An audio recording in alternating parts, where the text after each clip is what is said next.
지금 이 목소리를 듣고 계신 여러분께 먼저 아주 중요한 질문 하나를 드리겠습니다. 혹시 밤중에 갑자기 종아리가 뒤틀리듯 아파서 잠에서 벌떡 깨신 적 있으신가요? 비명을 지르고 싶을 만큼 아픈데 소리는 안 나오고 이불 속에서 혼자 이를 악물고 버티신 적은 없으신가요? 만약 고개가 끄덕여지신다면 오늘 이 이야기는 꼭 끝까지 들으셔야 합니다. 왜냐하면 지금까지 여러분이 알고 계셨던 다리쥐에 대한 생각이 완전히 달라질 수 있기 때문입니다. 대부분은 이렇게 생각하십니다. 나이 들면 다 그러는 거지. 마그네슘이 부족해서 그런 거겠지. 좀 주무르고 나면 괜찮아지겠지. 하지만 연구 자료를 차분히 살펴보면 이 생각이 꼭 맞지만은 않다는 사실을 알게 됩니다. 그리고 어떤 경우에는 그 고통이 단순한 불편함이 아니라 몸이 보내는 마지막 경고일 수도 있습니다. 오늘 이 시간에는 세 가지 이야기를 나누려고 합니다.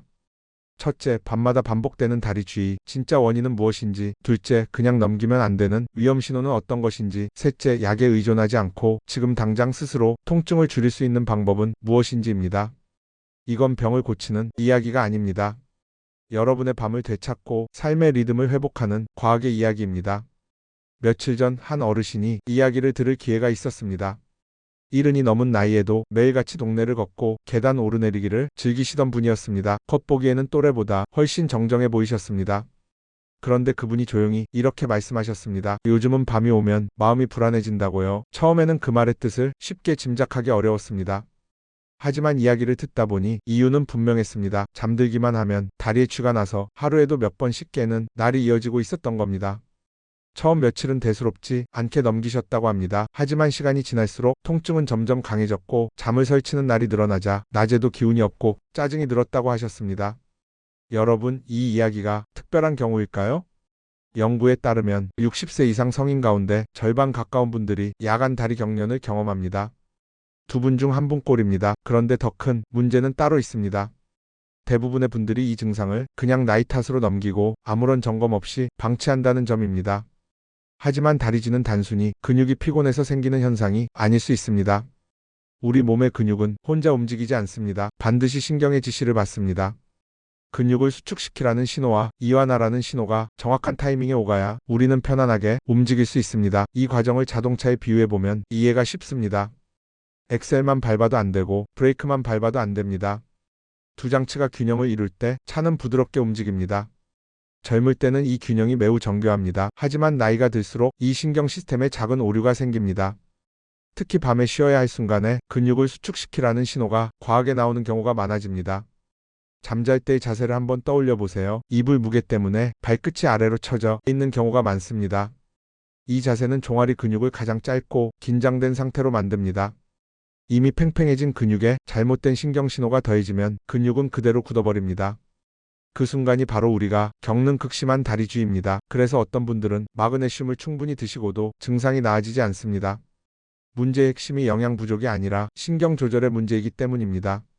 하지만 여기서 반드시 짚고 넘어가야 할 것이 있습니다. 모든 다리쥐가 다 같은 원인에서 오는 것은 아닙니다. 어떤 경우에는 절대 그냥 넘기면 안 되는 신호일 수 있습니다. 예를 들어 한쪽 다리만 유난히 붓거나 피부가 붉어지고 만졌을 때 열감이 느껴진다면 단순한 근육 문제로 보기 어렵습니다. 또 반대로 다리가 차갑고 창백해지며 조금만 걸어도 통증이 심해졌다가 쉬면 다시 괜찮아지는 증상이 반복된다면 혈액 흐름 자체를 점검해야 할 필요가 있습니다. 이런 신호들은 몸이 보내는 구조 요청일 수 있습니다. 이 경우에는 무조건 참거나 주무르는 것이 아니라 반드시 확인이 필요합니다. 앞서 말씀드린 그 어르신은 다행히 이런 위험 신호에는 해당하지 않았습니다. 그래서 저는 이렇게 말씀드렸습니다. 큰 병은 아닐 수 있습니다. 하지만 그냥 두면 밤은 계속 힘들어질 수 있습니다. 다행히 방법은 있습니다. 그리고 그 방법은 생각보다 복잡하지 않았습니다. 이제 다음 이야기에서는 밤중에 갑자기 통증이 시작됐을 때 당황하지 않고 스스로 통증을 줄일 수 있는 방법과 다시 그런 밤을 반복하지 않게 만드는 생활의 원칙을 차분히 풀어드리겠습니다. 이 이야기가 여러분의 오늘 밤을 조금이라도 편안하게 만드는데 도움이 되길 바라면서 다음 이야기로 이어가겠습니다. 앞서 다리쥐가 왜 생기는지 그리고 단순한 피로가 아닐 수도 있다는 이야기를 나눴습니다. 이제부터는 정말 중요한 구간입니다. 왜냐하면 지금부터 말씀드릴 내용은 많은 분들이 평생 헷갈려 하시고 잘못 대응해서 오히려 상태를 악화시키는 부분이기 때문입니다. 여러분께 먼저 한 가지 여쭙겠습니다. 다리에 쥐가 나면 가장 먼저 무엇을 하십니까? 대부분은 아픈 부위를 꽉 잡고 온 힘을 다해 주무르실 겁니다. 너무 아프니까요. 이게 가장 사람의 본능적인 반응입니다. 하지만 연구 결과를 보면 이 행동이 항상 옳은 것은 아닙니다.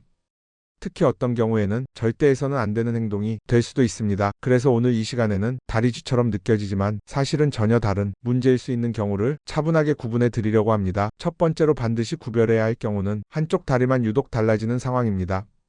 거울 앞에 서서 양쪽 종아리를 비교해 보세요. 만약 한쪽만 눈에 띄게 붓고 피부가 팽팽해 보이거나 색이 붉어졌다면 이건 단순한 근육 경련으로 보기 어렵습니다. 손으로 만졌을 때 유난히 뜨겁게 느껴지는 경우도 마찬가지입니다. 이럴 때는 무조건 주무르는 행동을 멈추셔야 합니다. 왜냐하면 이런 상태에서는 강한 압박이 오히려 위험한 결과를 부를 수 있기 때문입니다.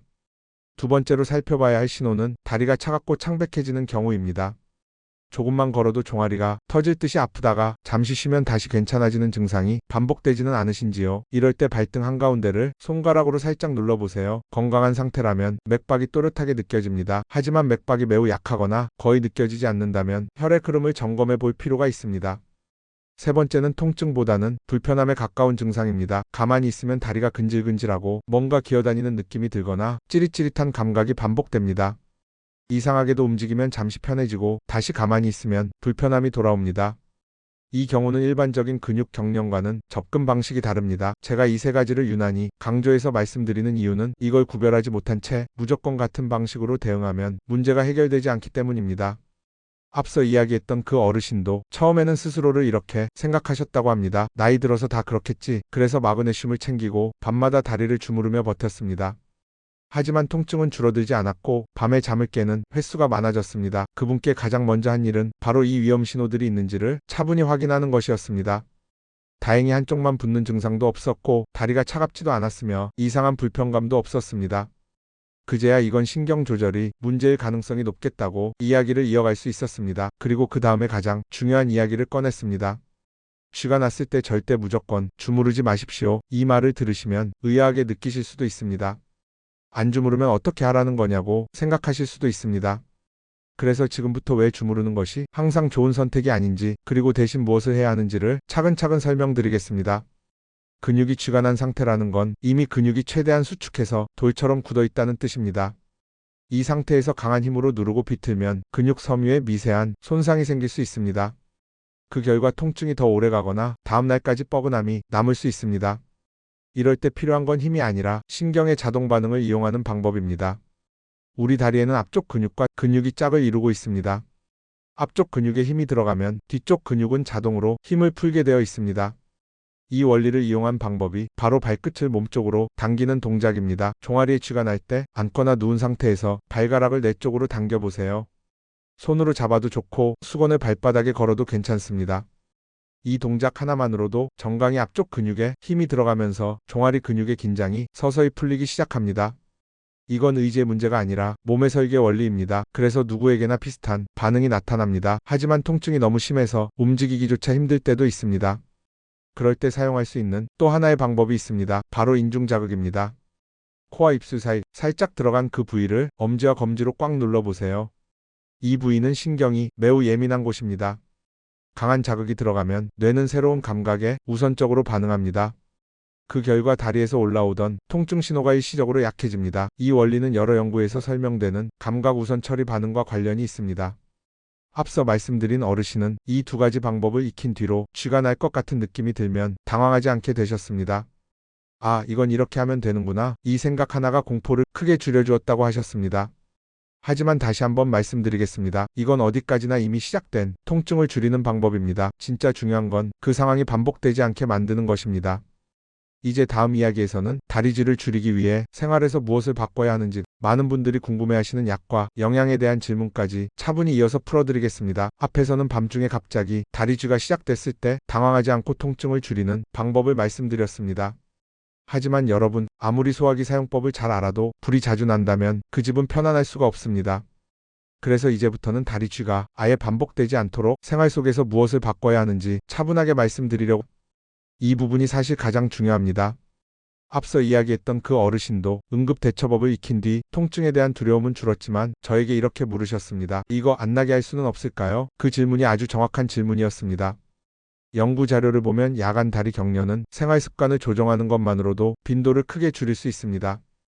그 핵심은 근육 자체보다 신경과 순환을 어떻게 돌보느냐에 있습니다. 많은 분들이 다리쥐를 이야기하면 가장 먼저 떠올리는 것이 마그네슘입니다. 물론 마그네슘은 근육과 신경에 필요한 성분입니다. 하지만 문제는 모든 다리쥐가 마그네슘 부족에서 오는 것은 아니라는 점입니다. 오히려 연구에 따르면 신경신호 전달을 돕는 다른 영양 요소들이 더 중요한 경우가 많습니다. 대표적인 것이 비타민 B 계열입니다. 이 영양소는 신경세포를 감싸는 구조를 안정시키고 신호가 과하게 튀는 것을 완화하는 데 도움을 줍니다. 신경을 전선에 비유한다면 비타민 B는 그 전선을 감싸는 보호막과 비슷합니다. 이 보호막이 약해지면 작은 자극에도 신호가 과하게 튀어나오게 됩니다. 그 결과가 바로 밤중 근육 경련입니다. 또 하나 중요한 요소는 근육의 피로 회복입니다. 근육이 쉽게 지치고 회복이 더뎌지면 경련이 생길 가능성도 높아집니다. 이 회복 과정에 도움을 주는 성분은 의외로 우리 식탁 가까이에 있습니다. 오징어, 문어, 조개류처럼 해산물에 풍부한 성분입니다. 비싼 보조제를 찾기보다 일주일에 두세 번 이런 식재료를 국이나 반찬으로 챙기는 것만으로도 충분한 도움을 받을 수 있습니다. 앞서 말씀드린 어르신도 여러 가지 영양제를 줄이고 식단을 바꾼 뒤 몸이 훨씬 가벼워졌다고 하셨습니다. 다음으로 중요한 건 잠자리 환경입니다. 이 부분은 많은 분들이 놓치고 계십니다. 겨울철이나 날씨가 쌀쌀할 때 무거운 이불을 덮고 주무시는 분들이 많습니다. 하지만 이 무게가 밤새 발을 아래로 누르면서 종아리 근육을 계속 긴장 상태로 만들 수 있습니다. 그래서 가능하다면 이불은 가볍게, 대신 보호는 다른 방법으로 해결하는 것이 좋습니다.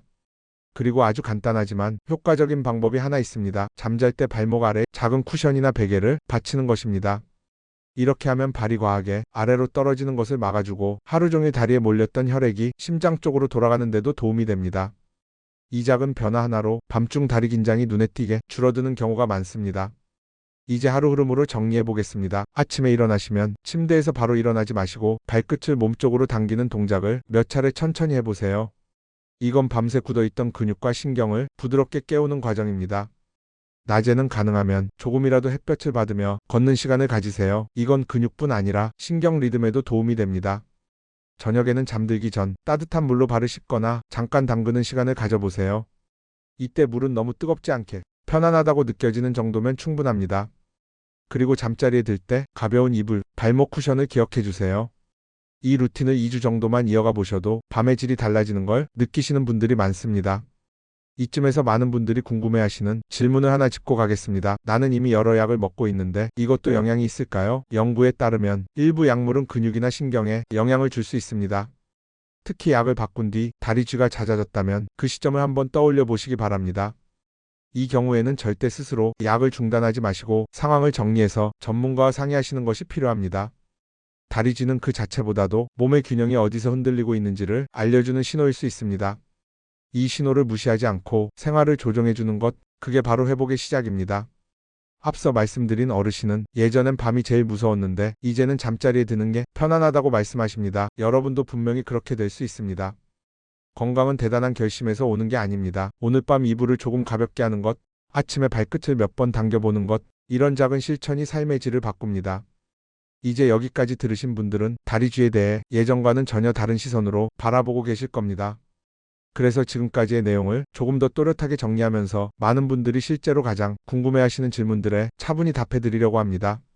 먼저 이런 질문을 많이 받습니다. 나는 마그네슘을 꾸준히 먹고 있는데 왜 여전히 쥐가 나는 걸까요? 이 질문에는 아주 중요한 오해가 숨어 있습니다. 마그네슘은 근육과 신경에 필요한 영양소가 맞습니다. 하지만 마그네슘이 부족하지 않은데도 쥐가 나는 분들이 생각보다 훨씬 많습니다. 연구에 따르면 야간 다리 경련의 상당수는 영양 부족이 아니라 신경신호 조절의 문제와 근육 회복 속도의 문제입니다. 쉽게 말해 연료가 부족한 게 아니라 신호체계가 예민해져 있는 상태인 겁니다. 이런 경우에는 마그네슘을 더 늘린다고 해서 문제가 해결되지 않습니다. 오히려 속이 불편해지거나 다른 불편함만 생길 수 있습니다. 그래서 저는 무엇을 더 먹을 것인가 보다 무엇을 조절할 것인가를 먼저 보시라고 말씀드립니다. 다음으로 자주 나오는 질문이 있습니다. 나는 약을 오래 먹고 있는데 이것도 영향이 있을 수 있을까요? 연구에 따르면 일부 약물은 근육이나 신경 반응에 영향을 줄 수 있습니다. 특히 약을 바꾼 시점 이후로 다리쥐가 잦아졌다면 그 시점을 기억해 두는 것이 중요합니다. 이 경우 절대로 혼자 판단해서 약을 끊거나 줄이시면 안 됩니다. 대신 언제부터 증상이 시작됐는지, 밤에 어떤 양상으로 나타나는지를 정리해서 전문가와 상의하시는 것이 필요합니다. 여기서 꼭 드리고 싶은 말이 있습니다. 다리 쥐는 약을 먹어야만 해결되는 문제가 아니라 몸의 균형이 어디에서 흔들리고 있는지를 알려주는 신호인 경우가 많습니다. 그래서 이 신호를 억지로 눌러버리는 것보다 왜 이런 신호가 나오는지를 이해하는 것이 훨씬 중요합니다. 앞서 말씀드린 어르신도 처음에는 이렇게 말씀하셨습니다. 그냥 참으면 되는 줄 알았습니다. 하지만 밤마다 잠을 깨고 낮에 컨디션이 무너지면서 삶 전체가 조금씩 흔들리고 있었습니다. 우리가 종종 잊는 사실이 하나 있습니다. 잠은 단순한 휴식이 아니라 몸을 회복시키는 가장 중요한 시간이라는 점입니다. 밤에 잠을 제대로 못 자면 근육 회복도, 신경 안정도, 기분 조절도 모두 흐트러지기 시작합니다. 그래서 다리 쥐는 그 자체보다도 수면의 질을 무너뜨린다는 점에서 더 큰 문제를 만듭니다. 이제 여기서 오늘 이야기의 핵심을 한 번 더 짚어보겠습니다. 첫째, 다리 쥐는 단순한 노화 현상이 아닐 수 있습니다. 특히 한쪽만 붓거나 차갑거나 이상한 불편감이 동반된다면 반드시 구분해서 바라봐야 합니다. 둘째, 쥐가 났을 때 무조건 주무르는 것은 항상 좋은 선택이 아닙니다. 신경의 원리를 이용한 대응이 훨씬 빠르고 안전할 수 있습니다.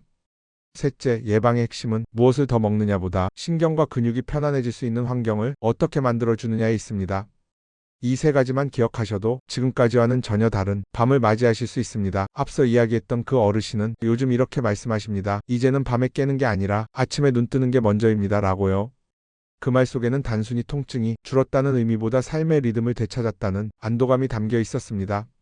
여러분도 충분히 그렇게 되실 수 있습니다. 지금까지 함께 나눈 이야기를 조용히 되돌아보면 사실 아주 거창한 이야기는 아니었습니다. 밤마다 찾아오는 다리 쥐가 단순한 나이 탓이 아닐 수도 있다는 것, 무작정 참거나 주무르기보다 몸의 신호를 이해하는 게 먼저라는 것, 그리고 작은 생활의 변화만으로도 밤의 질이 달라질 수 있다는 이야기였습니다. 이제 이 모든 내용을 딱 세 가지로 정리해 드리겠습니다. 첫 번째입니다. 내 다리의 통증이 정말 단순한 근육경련인지 아니면 다른 신호인지를 한 번은 반드시 살펴보셔야 합니다. 한쪽만 유독 붓거나 만졌을 때 뜨겁거나 반대로 차갑고 힘이 빠지는 느낌이 있다면 그건 그냥 넘길 일이 아닐 수 있습니다. 몸은 늘 말없이 신호를 보냅니다. 우리는 그 신호를 귀찮다고 외면해 왔을 뿐입니다. 두 번째입니다. 쥐가 났을 때 본능적으로 주무르는 행동이 항상 최선은 아닙니다. 근육은 힘으로 이기는 대상이 아니라 신경의 흐름으로 풀어야 하는 대상입니다. 발끝을 몸쪽으로 당기는 동작, 그리고 필요하다면 인중자극 같은 간단한 방법만으로도 통증은 훨씬 빨리 가라앉을 수 있습니다. 이걸 알고 있느냐 모르느냐의 차이가 밤의 공포를 바꿉니다. 세 번째입니다. 예방의 핵심은 비싼 영양제나 복잡한 방법이 아닙니다. 신경과 근육이 편안해질 수 있는 환경을 하루에 조금씩 만들어주는 것입니다. 가벼운 이불, 발목 아래 작은 쿠션, 아침에 짧은 스트레칭, 저녁에 따뜻한 물, 그리고 식탁 위의 소박한 선택들, 이런 사소한 습관들이 모여서 여러분의 밤을 지켜줍니다. 앞서 이야기했던 그 어르신은 이제는 다리 쥐 생각을 거의 안 하게 됐다고 말씀하셨습니다. 그 말 속에는 통증이 사라졌다는 기쁨보다 밤을 되찾았다는 안도감이 더 크게 담겨 있었습니다. 여러분도 그럴 수 있습니다. 지금까지의 삶을 완전히 바꾸지 않아도 됩니다. 오늘 밤부터 딱 한 가지만 바꿔보셔도 됩니다. 잠자리에 들기 전 발목 아래에 작은 쿠션 하나를 놓는 것, 아침에 눈을 뜨자마자 발끝을 몇 번 당겨보는 것, 이 정도면 충분합니다. 건강은 어느 날 갑자기 찾아오는 선물이 아니라 매일의 선택이 쌓여서 조용히 자리 잡는 결과입니다. 지금 이 방송을 듣고 계신 여러분이 오늘 밤만큼은 다리 걱정 없이 조금 더 편안히 잠드실 수 있기를 바랍니다. 이 이야기가 여러분의 삶에 작은 도움이 되었다면 그것으로 충분합니다. 다음 시간에도 여러분의 몸과 일상을 조금 더 편안하게 만드는 이야기로 다시 찾아오겠습니다. 오늘도 여러분의 하루가 조금 더 부드럽게 흘러가기를 진심으로 바랍니다. 컨디션 톡톡이었습니다.